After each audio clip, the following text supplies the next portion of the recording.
Assalamualaikum warahmatullahi wabarakatuh. Selamat pagi anak-anak. Ya, mari kita awali pembelajaran pada pagi hari ini dengan berdoa bersama. Berdoa mulai. A'udzu billahi minasyaitonir rajim. Bismillahirrahmanirrahim. Alhamdulillahi rabbil alamin. Ar-Rahmanir-Rahim. Maliki yaumiddin. Iyyaka na'budu wa iyyaka nasta'in. Ihdinas siratal mustaqim. Siratal ladzina an'amta 'alaihim ghairil maghdubi 'alaihim waladdallin. Rabbighfirli wa liwalidayya wa li jami'il muslimina amin. Ya, semoga dengan doa pada awal pembelajaran kita diberikan ilmu yang berkah, ilmu yang bermanfaat. Jadi kita bukan hanya mendapatkan ilmu saja, mendapatkan penambahan pengetahuan saja, namun kita bisa menjadikan ilmu itu untuk menjalankan amal-amal kita, menjadikan lebih baik lagi, dan syukur kita bisa diterima amal kita, karena amal yang terbaik adalah amal yang didasari oleh ilmu. Nah, semoga selain kita memiliki ilmu yang semakin bertambah dan wawasan yang bertambah, kita semoga dapat mendapatkan berkah dari ilmu tersebut dan kita bisa mendapatkan banyak manfaat dari hal baik oleh ilmu tersebut. Nah, pertama saya akan mengabsen untuk anak-anak kelas 7 ya. Ya, Amel, ya ada Agus, ya ada Andre, ya Ufa, Noval, ya Wulan, ya udah semua ya berarti ya. Nah, langsung saja kita akan mengawali pembelajaran pada hari ini dengan sedikit intermezzo atau cerita dari saya, di mana semoga cerita ini menjadikan kita semakin semangat untuk meningkatkan rasa ingin tahu kita tentang pembelajaran materi pada pagi hari ini. Nah, yang pertama di sini kita sebagai pelajar atau bisa dikatakan sebagai calon generasi penerus orang-orang tua atau orang-orang dewasa yang sekarang sedang ada pada zaman kita. Artinya seperti apa?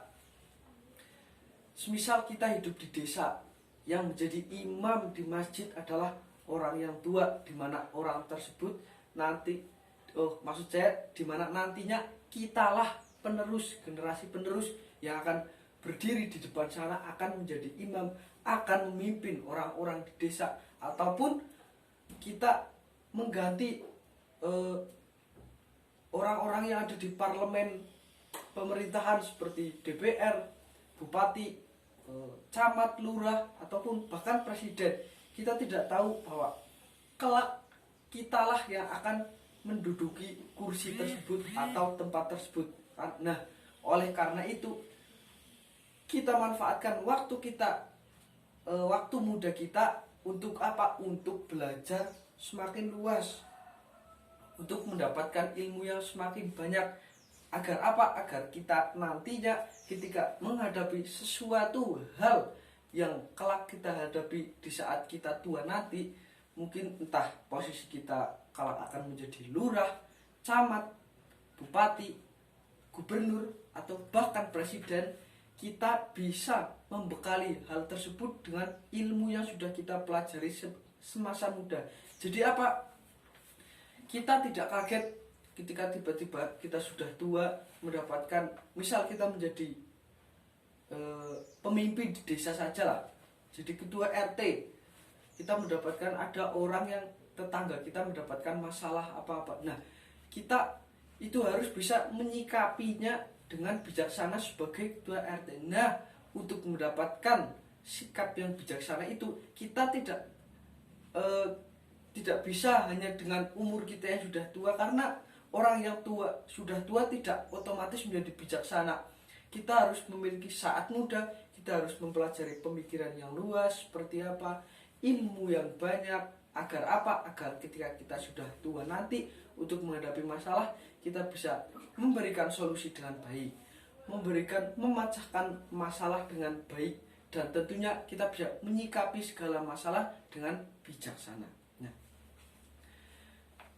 Nah, jadi kita sebagai generasi penerus bangsa yang masih muda-mudi, jangan pada malas. Betul, nggak boleh malas.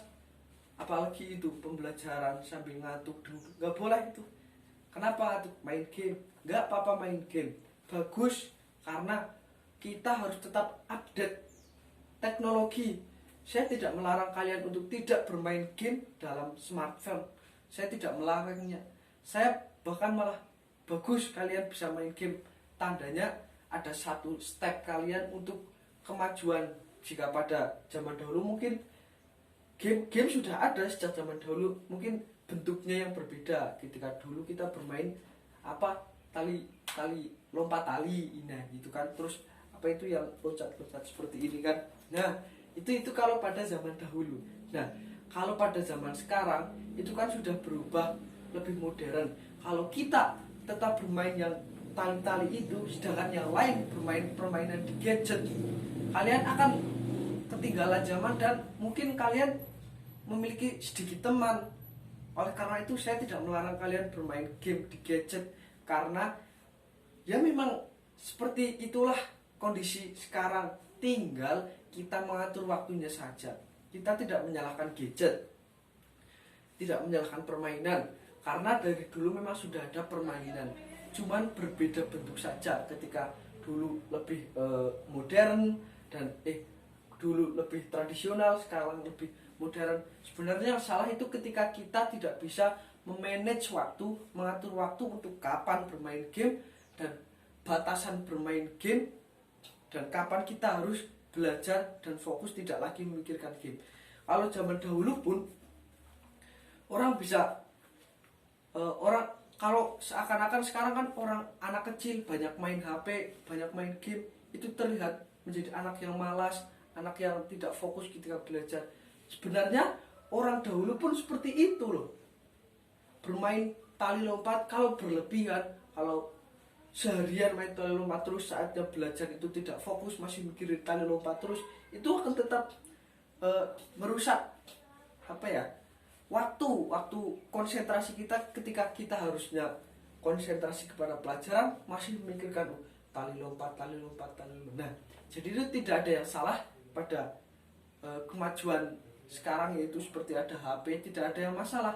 Yang masalah itu kepada diri kita masing-masing, bagaimana kita bisa memanage waktu, mengatur waktu, agar kita bisa membagi kapan pikiran kita harus tenang, senang-senang untuk bermain, dan kapan kita harus fokus dalam pembelajaran. Betul. Nah, jadi besok nggak boleh ngantuk lagi. Boleh main game tapi tetap diatur, kira-kira pas pembelajaran itu kamu semuanya tidak mengantuk. Oke, siap? Bagus. Nah, sekarang kita masuk ke materi, di mana materi pada pagi hari ini adalah yang kemarin kita sudah tulis dan kita rangkum. Semoga kalian sudah mempelajarinya juga, agar kita bisa diskusi, kita bisa saling tanya jawab, agar kelas ini semakin aktif lagi. Karena pembelajaran pada tahun-tahun ini atau tahun-tahun selanjutnya mungkin akan lebih mengedepankan keaktifan kalian semuanya. Saya sebagai guru hanya mengantarkan saja. Komunikatif adalah sangat penting untuk kalian semuanya, karena itulah yang dinamakan kemajuan kurikulum 2013, menuntut untuk siswa semuanya menjadi siswa yang aktif, tidak hanya dia mengantuk, tidak. Selain kalian bisa berpikir secara cerdas atau dalam, kalian juga harus mempelajari untuk bisa menyampaikan pemikiran yang ada pada kepala kalian. Jadi tidak untuk diri sendiri saja kepintarannya, tapi bisa untuk disampaikan ke orang lain. Nah, Sekarang kita akan masuk ke materi, yaitu tentang adab bergaul dengan saudara, teman, dan tetangga. Silahkan kalian buka LKS kalian pada halaman 56. Seperti apa itu adab bergaul? 56. Nah, maksud saja di sini ada beberapa cara bergaul dengan teman menurut Al-Quran dan hadis. Nah, jadi bergaul itu juga diatur dalam Al-Quran, dalam hadis. Maksudnya diatur seperti apa? Kita diarahkan bagaimana bergaul yang baik, bagaimana bergaul yang sesuai hukum Islam. Karena dalam bergaul kita tidak boleh asal-asalan, wah saya mau bergaul dengan orang ini, saya bergaul dengan orang ini, terus nanti ikut-ikutan, gaul dengan ini ikut-ikutan. Nah, itu tidak boleh. Nah, di sini ada sebuah hadis yang artinya tidak sempurna iman seseorang sehingga ia mencintai saudaranya seperti mencintai dirinya sendiri. Maksudnya apa? Jadi selain kita beribadah kepada Allah, sholat apa, kita harus juga mencintai kepada teman-teman sekitar, lingkungan sekitar. Maksudnya mencintai itu seperti apa? Bukan berarti semua orang, wah I love you, kamu sarangnya, semua orang dicintai. Bukan seperti itu. Itu bukan teori buaya, itu bukan ya. Atau bahasa gaulnya itu garangan, itu bukan. Jadi maksudnya mencintai yaitu ada rasa respect atau hormat kepada semua orang. Maksudnya hormat ketika orang itu membutuhkan bantuan, kita membantu tanpa kita dimintai bantuan. Atau misal ada orang butuh pertolongan, meskipun orang tersebut tidak meminta pertolongan, kita memberikan rasa ungkapan rasa cinta kita kepada orang tersebut dengan menolongnya. Nah, jadi itu adalah salah satu pentingnya adab ketika kita bergaul dengan saudara. Karena apa ya? Agama kita sendiri, agama Islam itu sangat mencerminkan kecintaan. Seperti halnya Rasulullah ketika dulu menyebarkan Islam, itu Islam semua bisa diterima oleh orang-orang ya, bermacam-macam dari golongan. Itu karena kelembutan Rasulullah SAW. Jadi kita harus mencontoh hal tersebut. Tidak boleh sedikit emosi ketika ada orang berbuat kurang baik atau berbuat yang agak meleceh, langsung kita emosi. Tidak perlu, kita harus merangkulnya, harus memberikan pencerahan kepada orang tersebut atas landasan cinta. Yang kedua itu saling tolong menolong dalam kebaikan dan takwa. Nah, kemarin ada yang bertanya, itu si Agus bertanya, saya kemarin ingin menolong orang, yang saya tolong adalah orang yang sedang mencuri mangga. Itu seperti apa Pak? Itu yang dimaksud tolong menolong yaitu dalam hal kebaikan. Nah, orang menolong kok orang menyolong kok ditolong, itu nggak perlu.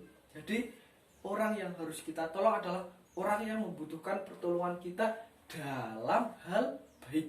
Nah, jadi kenapa Islam mengatur adab dan pergaulan kita? Maksudnya itu hal itu, poinnya itu di situ. Ketika kita itu disarankan untuk menolong, tapi untuk menolong hal yang baik, tidak ketika orang yang sedang mencuri lalu kita tolongin, yuk saya bantu kamu untuk nyongrok jambu tetangga. Nah, itu nggak boleh. Jadi konsepnya menolong itu untuk hal baik. Jadi nggak boleh ya kamu laki-laki untuk nolongin orang yang sedang menyolong. Lalu bagaimana alangkah baiknya ketika kita melihat orang yang menyolong? Ada dua hal.